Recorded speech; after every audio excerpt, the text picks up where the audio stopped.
பிரியமானவர்களே, இன்றைய நாளில் தேவனாகிய கர்த்தர் உங்களை பார்த்து சொல்கிறார், நான் உன்னை ஏந்துவேன், சுமப்பேன், தப்புவிப்பேன். ஏசாயா 46 அதிகாரம் 4வது வசனத்திலே ஒரு பகுதியை நான் வாசிக்கின்றேன்.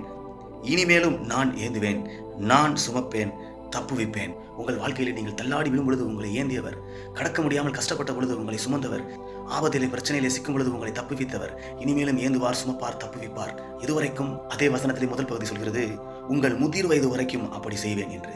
பிரியமானவர்களே, இப்பொழுது இருக்கிற என்னுடைய சரீர நிலைமையை பார்த்தால், என்னுடைய வியாதி பிடிக்கையை பார்த்தால், என்னுடைய பிரச்சனையை பார்த்தால், நான் இந்த நிலைமையை தாண்ட மாட்டேன், முதிர் வயது வரையும் நான் வாழ மாட்டேன், பாதியிலே மறித்து விடுவேன், அல்லது இளவயதிலே என்னுடைய வாழ்க்கை முடிந்துவிடும் என்று கவலையோடு, பயத்தோடு, திகளோடு இருக்கிறீர்களா? கர்த்தர் சொல்கிறார், முதிர் வயது வரைக்கும் உன்னை நான் ஏந்துவேன், நான் சுமப்பேன், நான் தப்புவிப்பேன் என்று.